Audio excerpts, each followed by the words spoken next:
At our wedding anniversary dinner, my wife brought another man and declared our marriage was now open. I didn't argue or lose my shit like she probably expected. Let me back up. Sarah and I had been married for 8 years. We'd built what I thought was a solid life together. She worked at my consulting firm as a project coordinator. We owned a house jointly that I'd been paying the mortgage on, and her ultra-religious parents still thought she was their perfect little angel. I should have seen the signs when she started working late and being secretive with her phone, but I trusted her. Big mistake. The anniversary dinner was at Romano's, this upscale Italian place where we'd had our first date. I got there early and was already seated when Sarah walked in with this guy. Tall, confident, probably mid-30s. She didn't even look embarrassed. Just walked right up to our table like nothing was wrong. "Mark, this is Derek," she said, sitting down across from me. Derek took the seat next to her, looking uncomfortable but trying to play it cool. "We need to talk about our relationship." I stayed calm, folded my hands on the table and waited. "I've been thinking a lot about us," she continued, "and I've realized I need more excitement in my life. Starting today, our marriage is going to be open. I want to explore my options." Derek shifted in his seat. I could tell this wasn't how she'd explained it to him. "Open marriage," I repeated. "Just like that. Just like that." She had this smug smile on her face like she just played the master chess move. "Derek and I have been seeing each other for 3 months. We're in love." The waiter came by asking about drinks. I ordered a whiskey. Sarah ordered wine for her and Derek. We sat there in silence until the drinks arrived. "So Derek," I said, taking a sip of my whiskey, "Sarah tell you she's married when you two started fucking?" His face went red. "She said you guys were separated and getting divorce papers soon." "Separated?" I looked at Sarah. "Funny, because I've been paying our mortgage, our car payments, and your salary at my company this whole time. Doesn't sound very separated to me." Sarah's smile faltered a little. "Mark, don't be dramatic." "Dramatic?" I set my glass down. "You want dramatic? Here's what's going to happen. Monday morning, HR is getting a full report about your relationship with our client. Company policy is crystal clear about conflicts of interest." Derek's eyes went wide. "Client? Derek Patterson, Patterson Construction. You're the Morrison account, right? 3-year contract worth $200,000. I looked at Sarah. "You've been conducting a personal relationship with a client during company time, using company resources. That's grounds for immediate termination." Sarah's face went pale. She knew I had her. "As for finances, our joint account access gets reviewed by both parties for any large withdrawals. I'll be exercising that right starting tomorrow. The house payments, car payments, credit cards I've been covering, you'll need to figure out how to handle your half." Derek looked at Sarah like he'd never seen her before. "You said you were financially independent." "I am," Sarah stammered. "Mark? You can't just what? Report an employee for violating company policy? Document conflicts of interest? Follow our joint account procedures?" I pulled out my phone and showed Derek some emails. "By the way, Derek, every meeting you've had with Sarah has been logged as client consultations. Dates, times, locations. Interesting how many of those consultations happened at hotels." The color drained from Sarah's face completely. "There's more," I continued. "Your parents, you know, the ones who still think you're their innocent little girl who goes to church every Sunday? I think they should know why their daughter's marriage is ending." Sarah grabbed my arm. "Mark, please, don't involve them. You involved them when you decided to destroy our marriage." I shook her hand off. "They deserve to know the truth." Derek stood up abruptly. "This is insane. Sarah, you told me he was okay with this. You said you two had talked about opening the relationship." "We did," Sarah lied. "Mark's just being vindictive." "Vindictive?" I laughed. "This isn't vindictive. This is consequences. You made a choice tonight. You chose him over our marriage. That's fine, but I'm not subsidizing your new lifestyle." Derek looked between us, then grabbed his jacket. "I can't do this. This whole situation is fucked up." He looked at Sarah. "You lied to me about everything. About him, about your finances, about being separated. I'm not getting in the middle of this divorce mess." He walked out. Just like that. Sarah stared after him, panic starting to set in. "Derek, wait." But he was gone. The restaurant had gone quiet. Other diners were staring. Sarah turned back to me, and now she looked desperate. "Mark, we can work this out. I made a mistake. The only mistake you made was thinking I'd roll over and take it." I finished my whiskey and stood up. "The check's under your name with the hostess. You can figure out how to pay it. Consider it practice for your new independent life. I walked out and drove home. Our home. For now.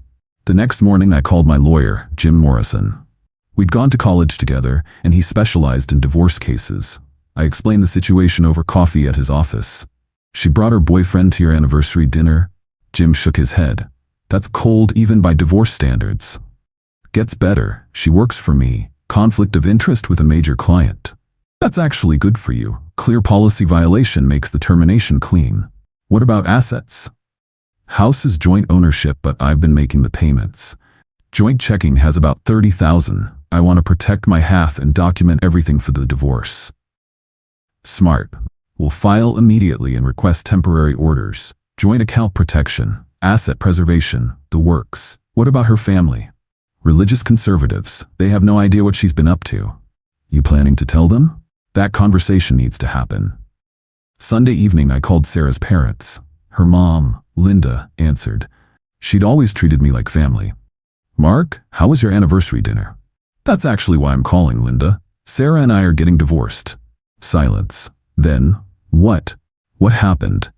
She brought another man to our anniversary dinner and announced she wanted an open marriage. She's been having an affair for 3 months with one of our business clients. The sound Linda made was like someone had punched her. No, that can't be right. Sarah wouldn't.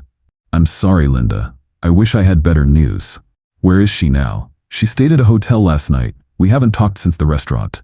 Linda started crying. In the background, I could hear Robert asking what was wrong. Linda explained through tears. Then Robert got on the phone.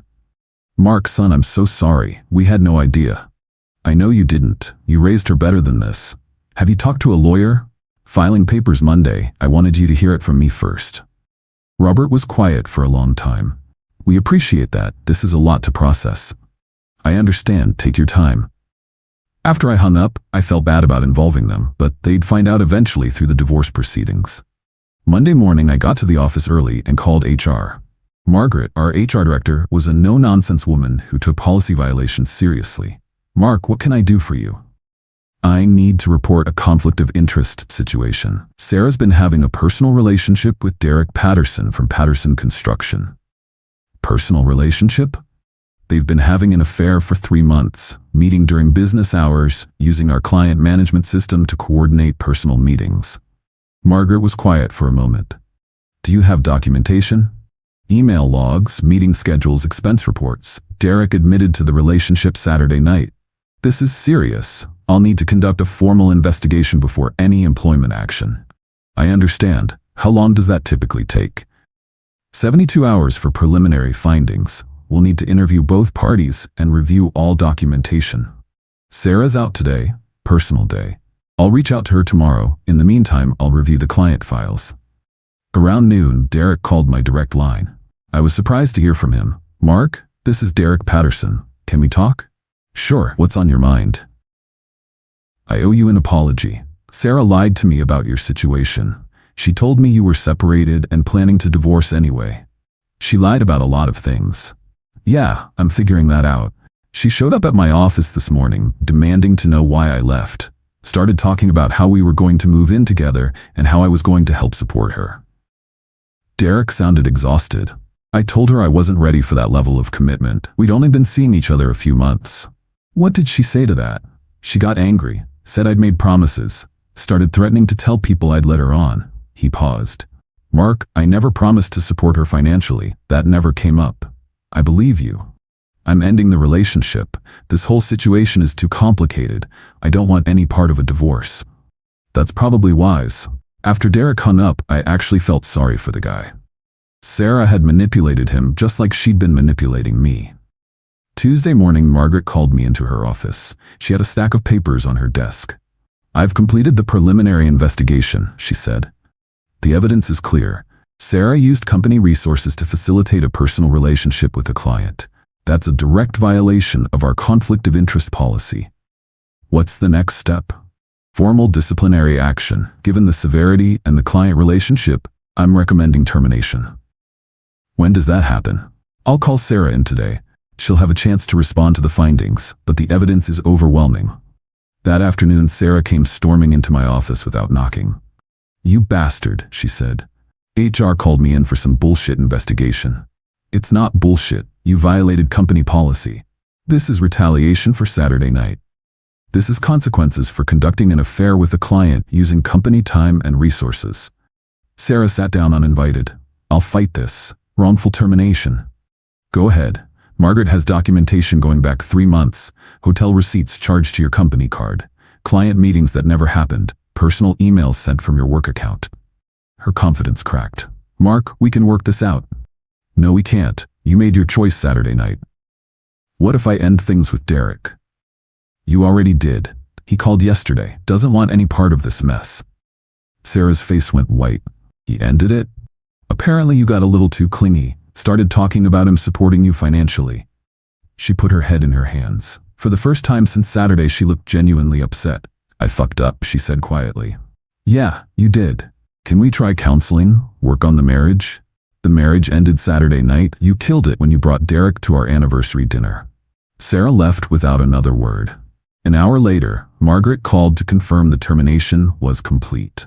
Wednesday brought new developments. Jim called with an update on the divorce filing.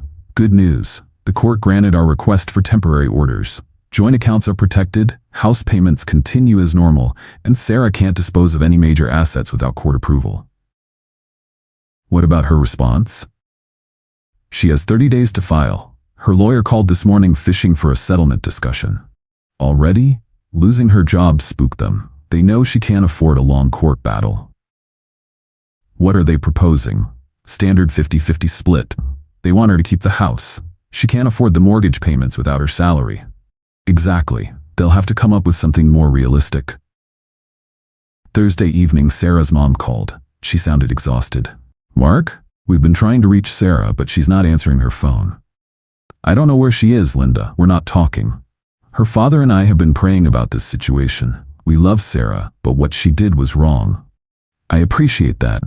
We want you to know we don't blame you. You tried to save your marriage. Linda's words hit harder than I expected. Thank you. Will you keep us updated on the divorce? We want to make sure Sarah's okay, but we can't support what she did. Of course. Friday afternoon brought an unexpected visitor. A woman about Sarah's age approached my assistant's desk asking to see me. She introduced herself as Jessica, Sarah's cousin from Phoenix. I flew in this morning, Jessica explained once we were in my office. Sarah called me crying, asked if she could stay with me while she got back on her feet. What did you tell her? I said no, but not for the reason you might think. Jessica sat down. I've been following this situation through family gossip. My aunt and uncle are devastated. I'm sorry about that. Don't be. They needed to know who Sarah really is. Jessica's expression hardened. This isn't the first time she's done this. Done what? Cheated, lied, manipulated people. Jessica pulled out her phone. Sarah posted on Facebook 3 days ago, said you were abusive and controlling, that you isolated her from friends and family. She showed me the post.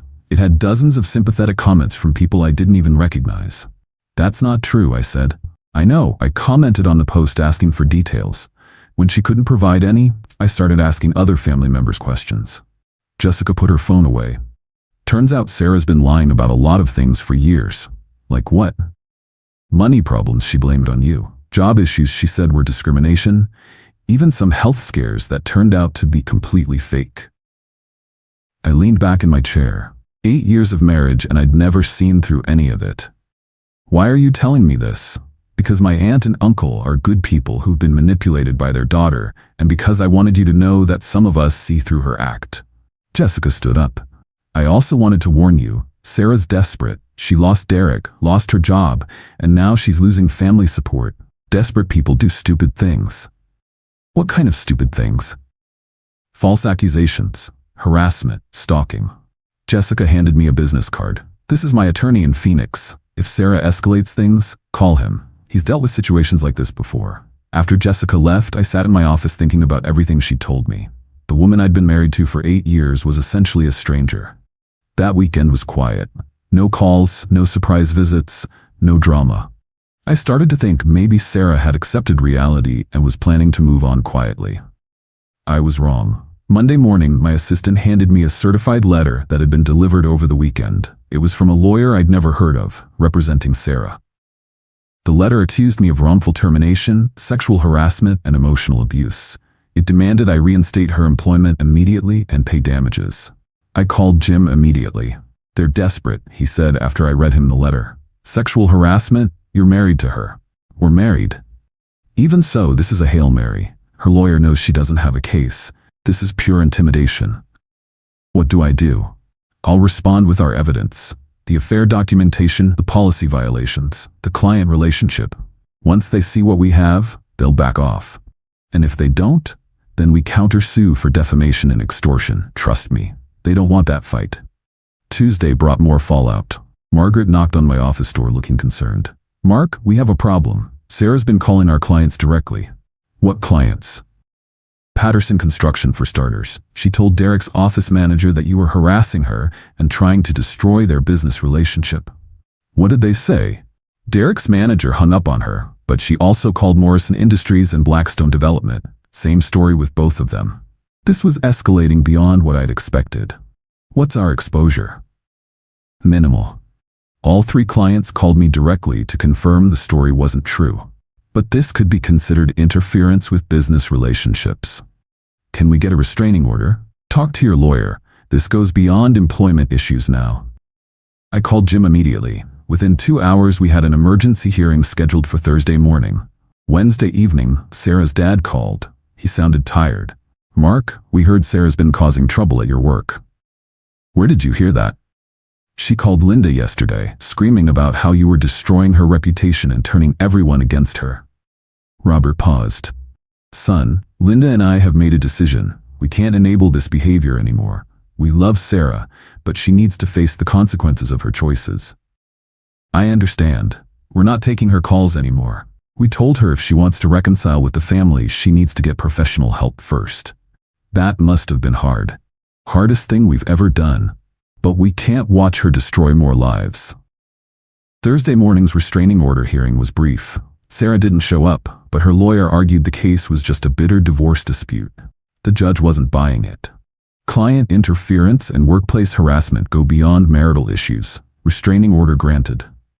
Sarah was now legally required to stay away from my workplace and stop contacting our clients.